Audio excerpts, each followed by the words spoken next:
বিসমিল্লাহির রহমানির রহিম। আসসালামু আলাইকুম, welcome back to my channel. আশা করছি যে যেখানে আছেন ভালো আছেন, সুস্থ আছেন। নতুন একটা রেসিপি নিয়ে চলে আসলাম। আজকে আপনাদের সঙ্গে কলা এবং ডিম দিয়ে অসম্ভব মজার একটা সকাল বিকালের ঝটপট নাস্তার রেসিপি করে দেখাবো। আশা করছি আপনাদের ভালো লাগবে। ভালো লাগলে অবশ্যই আমার চ্যানেলটি সাবস্ক্রাইব করে পাশে এসে ছোট্ট বেল বাটনটি প্রেস করে রাখবেন পরবর্তী সব ভিডিওর আপডেট পাওয়ার জন্য। রেসিপিটা তৈরি করার জন্য প্রথমে আমি এখানে 2টা কলা নিয়েছি, আর আপনারা যে পরিমাণে করতে চান তার উপর নির্ভর করে কলার পরিমাণটা নিয়ে নেবেন। তারপর এখানে আমি দিয়ে দিচ্ছি একটা ডিম, দিয়ে দিব স্বাদ মতো চিনি। তো স্বাদ মতো বলতে আমি এখানে দিয়েছি প্রায় মেজারমেন্ট কাপের হাফ কাপ পরিমাণে চিনি ব্যবহার করেছি। আপনারা কম বেশি করে আরও দিয়ে দিতে পারবেন। এখন এখানে আমি একটা কাঁটা চামচ নিয়েছি। কাঁটা চামচের সাহায্যে আমি এভাবে করে কলাটাকে ম্যাশ করে নিব। একটু সময় নিয়ে তারপরে এভাবে করে কলাটাকে ম্যাশ করে নিতে হবে। এই যে এভাবে করে ম্যাশ করে নিব খুব ভালোভাবে। আবার আপনারা চাইলে কিন্তু এটাকে মিক্সিতে দিয়ে খুব ভালোভাবে মিক্স করে নিতে পারেন। তো আমি এখানে কাঁটা চামচ দিয়েই করে নিচ্ছি। এই যে কলাটা মিক্স করা হয়ে গিয়েছে।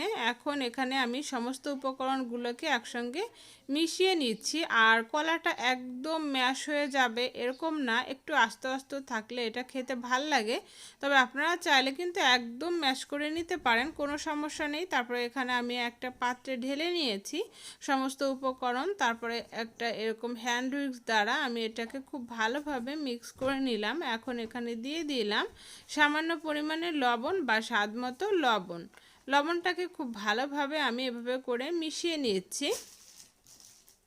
তারপর এখানে আমি অন্যান্য উপকরণগুলো দিয়ে দিব। আমি এখানে দিয়ে দিয়েছি মেজারমেন্ট কাপের 1 কাপ পরিমাণে আটা। আমি এখানে আটা ব্যবহার করেছি, আপনারা চাইলে ময়দাও দিতে পারবেন, কোনো সমস্যা নেই।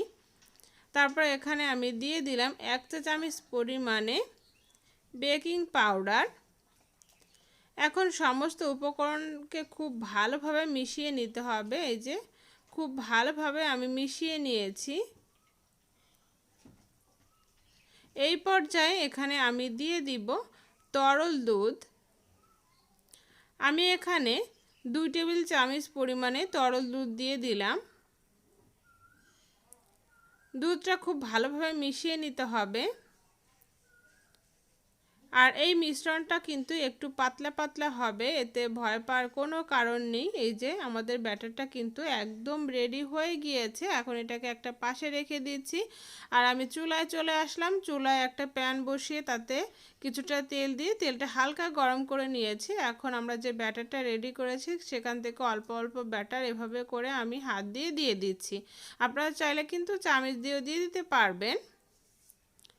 তো হাত দিয়ে দিয়ে দিলেই বেশি সুবিধা হয় আর কি।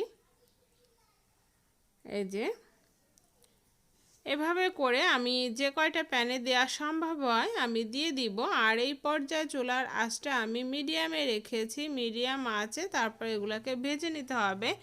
একটা পাশ যখন কালার এসে যাবে, লাল হয়ে যাবে, সেই পর্যায়ে আমরা এটাকে উল্টে দিব। এই যে একটা পাশ লাল হয়ে গিয়েছে, কালার এসে গিয়েছে, এখন এটাকে আমি উল্টে দিচ্ছি। এই যে আর এই পর্যায়ে চুলার আঁচটা আমি লো টু মিডিয়ামের মাঝামাঝি করে রাখবো, তা না হলে কিন্তু এগুলা পুড়ে যাবে।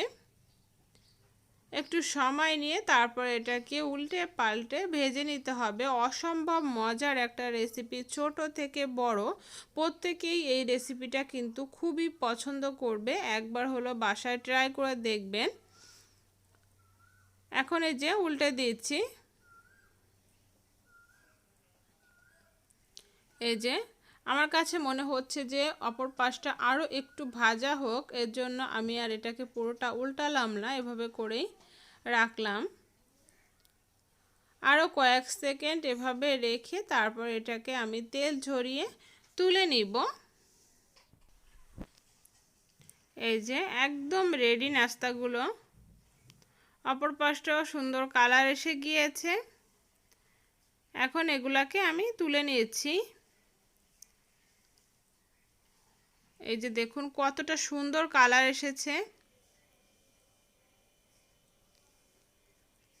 এভাবে করে আমি সবগুলো নাস্তাই তৈরি করে নিব।